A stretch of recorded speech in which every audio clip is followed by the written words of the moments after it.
Assalamu alaikum class 9th. This is your 7th lecture of topic 3 days to see. As in the previous lecture we have discussed the answers of given question.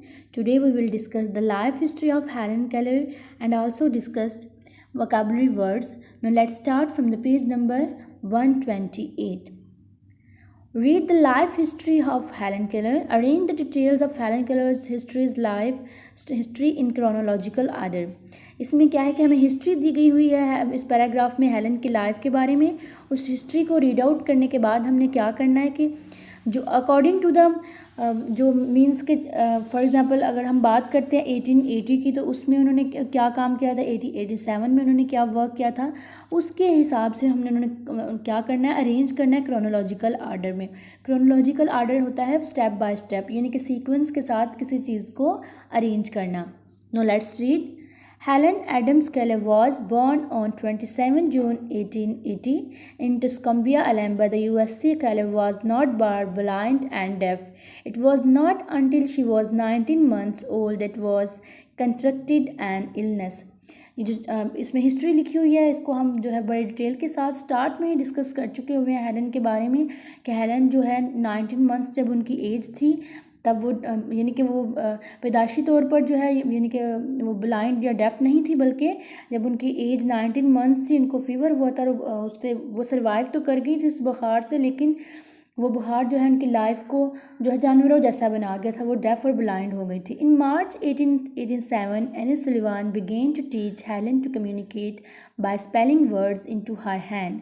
Starting in May 1888, Keller attended by Parkland Schools for the Blind.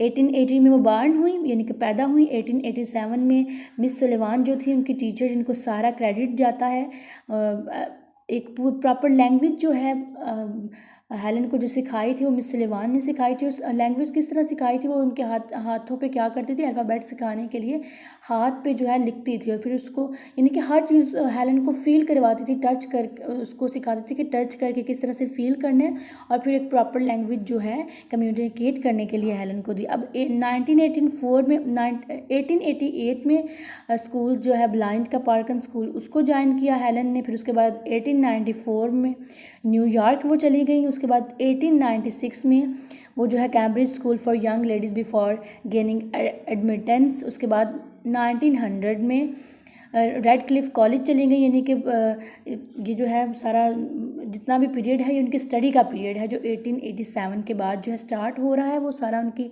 Study का period है। उसके बाद Cambridge school for young ladies before gaining admit in 1900 to Radcliffe college in 1904 at the age of 24. Keller graduated from Redcliffe, becoming the first deaf and blind person to earn a Bachelor of Arts degree. यानी कि 1904 में उन्होंने क्या किया, 24 साल की as में graduation किया, और वो फर्स्ट लेडी थी जिन्होंने जो डेफ और ब्लाइंड थे अपनी ग्रेजुएशन कंप्लीट की थी। उसके बाद उन्होंने जो ग्रेजुएशन के बाद हेलन की जो है प्रोफेशनल लाइफ स्टार्ट हो गई थी। प्रोफेशनल लाइफ से मीन्स यह कि उन्होंने कोई जॉब नहीं थी स्टार्ट की, बल्कि वो उन्होंने एज अ प्रोज राइटर अपने कैरियर का स्टार्ट किया था, लिखना स्टार्ट किया था। और 1908 में जो है वो उन्होंने जो अपने वर्क लिखा था the world live in readers and insight into how she felt about the world, जिसमें वो रीडर्स को बताती हैं कि वो दुनिया के बारे में क्या सोचती हैं, यानी कि on the behalf of all the deprived people. वो क्या हम लोगों को बताती हैं कि जो लोग महरूम होते हैं किसी हिस्स से, चाहे वो सुनने की हिस्स हो चाहे वो देखने की हिस्स हो, तो वो लोग दुनिया को किस तरह से देखते हैं, वो क्या फील करते हैं। अब the world I live in में वो हमें सिर्फ अपने बारे में थोड़ी ना बताती हैं, वो सारा बताती हैं कि अगर मैं जो है देख नहीं सकती हूँ तो मुझे मेरी इमेजिनेशन में, मेरे तख़य्युल में दुनिया में मुझे कैसी दिखती है। Out of the Dark, a series of essays on socialism was published in 1913. जो उनका दूसरे जो है out of the dark famous जो है ऐसे उनका जो पब्लिश हुआ था वो सोशलिज्म पे था, वो 1930 में हुआ था।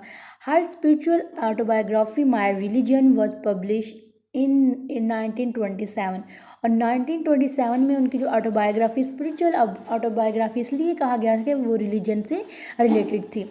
उसमें वो अपने जो है अपनी लाइफ का मतलब कि उस खुदा से क्या तल्लक है या खुदा से कितना मजबूत रिश्ता है हेलन, उसमें उसके बारे में बताती हैं।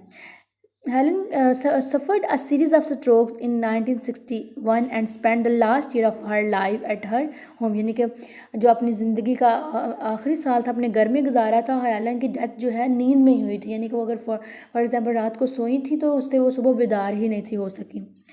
14 September 1964, President Lyndon B. Johnson awarded her the Presidential Medal of Freedom.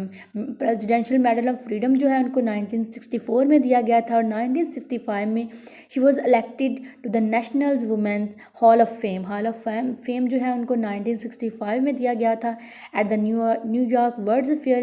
Keller died in her sleep on 1 जून 1968, यानी कि 1 जून 1968 जो है उनकी तब डेथ हुई थी। अब देखें, अब नीचे आ जाए, यहाँ में डिटेल्स के साथ जो है हिस्ट्री जो हमने ऊपर पढ़ी उसको हमने क्या करना है, क्रोनोलॉजिकल ऑर्डर में हमने सीक्वेंस के साथ हमने बताना है। फॉर एग्जांपल 1880 में क्या हुआ था, उसके बाद सीक्वेंस है 1887 स्टेप है, नेक्स्ट 1896 है, फिर 1913 है, 1964 है, 1968 है।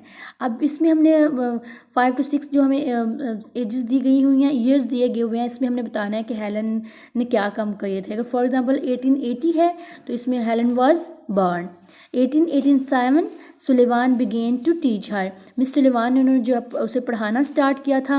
1896 में क्या हुआ था, शी रिटर्न टू, वो जो है वापस आई थी। फिर उसके बाद जो है 1913 आ सीरीज़ ऑफ ऐसे ऑन सोशलिज्म वाज पब्लिश्ड। 1913 में उनका जो ऐसे है सोशलिज्म पे पब्लिश हुआ था। फिर अगर 1964 है, प्रेसिडेंट लंदन जो है उन्होंने अवार्डेड किया था किसके लिए, मेडल ऑफ फ्रीडम के लिए। फिर 1968 में हेलन जो है उनकी डेथ हो गई थी। यानी क्रोनोलॉजिकल ऑर्डर होता है कि आप एक सीक्वेंस के साथ, फॉर एग्जांपल अगर इंसान की लाइफ की 3 स्टेजेस की हम बात करते हैं तो उसमें अगर हम क्रोनोलॉजिकल ऑर्डर की बात करेंगे तो फर्स्ट स्टेप है इंसान का बचपन, फिर सेकंड स्टेप है जवानी और थर्ड स्टेप है जो कि एंडिंग जर्नी होती है वो बुढ़ापा है। तो ये हो गया क्रोनोलॉजिकल सीक्वेंस के साथ किसी चीज़ को बयान करना। यहाँ जो हमें ईयर्स बताए गए हुए हैं ये क्रोनोलॉजिकल ऑर्डर में है, तो इसमें हमने बताना है कि इस एज में हेलन ने क्या वर्क किया था। फिर उसके बाद वोकैबुलरी वर्ड्स पे आ जाएं। यहाँ जो है हमें 2 तरह के मीनिंग्स दिए गए हुए हैं। Consult a dictionary to find the meanings of the given words. मैं आपको ऑलरेडी समझा चुकी हूँ कंसल्ट डिक्शनरी मीनिंग्स और कंटेक्सचुअल मीनिंग का डिफरेंस। डिक्शनरी मीनिंग जो होता है वो एग्जैक्ट मीनिंग है जो कि हम डिक्शनरी से फाइंड करते हैं किसी वर्ड का, ठीक है। अब कुछ वर्ड जो है वो टर्म टाइप जो है यूज़ होते हैं इन द टेक्स्ट, आम रूटीन में टेक्स्ट में हम उनको यूज़ कर रहे होते हैं। तो फिर उन वर्ड्स का हम कॉन्टेक्चुअल मीनिंग इसलिए निकालते हैं कि वो अकॉर्डिंग टू द सिचुएशन उनका वही मीनिंग बन रहा होता है। उसमें जो है हम खुद से अज्यूम भी कर सकते हैं, अजम्पशन भी दे सकते हैं कि इसका ये मीनिंग हो सकता है, लेकिन डिक्शनरी मीनिंग जो होता है वो एग्जैक्ट मीनिंग होता है। जैसे यहाँ कुछ वर्ड हैं, consult a dictionary to find the meaning of the given words. Word दिए गए हुए हैं, इनका हमने मीनिंग कंसल्ट करना है, डिक्शनरी फाइंड करना है, डिक्शनरी से कंसल्ट करके। फर्स्ट वर्ड है स्लगिश, सुस्त, काहल। अब इसका मतलब अगर मैं सुस्त और काहल कह रही हूँ तो आप किसी भी डिक्शनरी से फाइंड करेंगे यही आएगा। क्वेर, कपकपी तारी होना, जब इंसान पे जो है उसके रोंगटे से खड़े हो जाते हैं और थरथराहट से इंसान की बॉडी में हो जाती है। उसके बाद है एनिमेट, एनिमेटिक मीन्स के जो जानदार चीज़ें होती हैं, एनिमेटिक सॉरी। फिर है पेनोरमा, नज़ारा, वसी मंजर। फिर है बियॉन्ड, ज़रक बज़रक, डोरमेंट, ख्वाबिदा, मैनीफोल्ड, गोनागो, तरह तरह से, यानी कि जो सिचुएशन बनती है तरह तरह से। कन्वोल्यूशन, बिलदार, कैलेडोस्कोप, एक दूरबीन। एपिकोरियन, ऐश पसंद, जो लोग जो हैं अपनी ज़िंदगी जो है ऐश में गुजारना चाहते हैं, अल्लाह ताला की दी हुई नेमतों को बस खर्च करना चाहते हैं और बस सारी ज़िंदगी सुकून से गुजारना चाहते हैं, उन्हें एपिकोरियन बोलते हैं। इम्पेंडिंग, नज़दीक आने ही वाला, या सर पर का जो चीज़ आप, जो सिचुएशन, जो काम आप समझे कि बस अब इसका करना ज़रूरी है, वह सर पर आके खड़ा हो गया, उसको, उस सिचुएशन को हम इम्पेंडिंग सिचुएशन बोलते हैं। फिर अब नीचे आ जाए, इसके अंदर जो है encircle the most appropriate contextual meaning. अब कॉन्टेक्सचुअल मीनिंग जो हमने टेक्स्ट में पढ़े, जो अकॉर्डिंग टू सिचुएशन हम जज करते हैं कि ये हो सकती हैं। अब डिक्शनरी से जब हम कंसल्ट करेंगे तो वो एग्जैक्ट मीनिंग आएगा, वो होता उसी से रिलेटेड है लेकिन वो एग्जैक्ट मीनिंग नहीं होता। जैसे अपेरेंटली मीन्स, ये हम देखें ऑब्वियसली इसका मीनिंग है एज इट अपीयर्स है या क्लियरली। अब ये देखें तीनों वर्ड्स ऐसे दिए गए हुए हैं जो टोटली एक दूसरे से डिफरेंट है। अब इसके अंदर अगर मैं कहूँ इसका मीनिंग ऑब्वियसली हो सकता है या clearly according to the text हो सकता है, तो डैट इज़ द रॉन्ग, ऐसा तो नहीं हो सकता। वो अकॉर्डिंग टू द टेक्स्ट होने का मतलब ये नहीं है कि वर्ड जो है उसका मीनिंग ही चेंज हो जाएगा, वो मीनिंग तो वही है, लेकिन जो है अगर हम इसको कॉन्टेक्सचुअल मीनिंग में ले रहे हैं तो वो उसके according to the situation use हुआ। यानी कि अगर फॉर एग्जांपल हम टेक्स्ट में किसी एक पर्सपेक्टिव को लेके चलते हैं, एक इवेंट को लेके चलते हैं, तो उससे रिलेटेड वो होगा। जैसे अगर फॉर एग्जांपल यहाँ अपेरेंटली है तो अकॉर्डिंग टू द टेक्स्ट ये ऑब्वियसली यूज़ हुआ है। फिर अगर फॉर एग्जांपल यहाँ मैनीफोल्ड है तो वो डिफरेंट टाइप्स यूज़ हुआ है। वेयर मीन्स यहाँ यूज़ हुआ है टू शेक स्लाइटली। अब ये वर्ड जो है अकॉर्डिंग टू द टेक्स्ट, अगर हम टेक्स्ट पढ़ेंगे तो हम देखेंगे कि इनके यही मीनिंग लिखते हैं, लेकिन जब हम इनको डिक्शनरी से कंसल्ट करेंगे तो इनके एग्जैक्ट मीनिंग जो है हम फाइंड आउट कर सकेंगे। फिर नीचे वर्ड आपको for each of these words from the passage give one word or short phrase which has the same meaning. अब यहाँ वर्ड्स दिए गए हुए हैं, आपने इनके सेम मीनिंग जो है जो या अकॉर्डिंग टू द टेक्स्ट हो या डिक्शनरी से रिलेटेड हो वो आपने निकालने। क्लियर। कल इंशाल्लाह हम जो है इसके ग्रामर वर्क पे फोकस करेंगे। आज आप लोगों ने यही एक्सरसाइज आपने कंप्लीट करनी है। Take care of yourself. अल्लाह हाफिज़।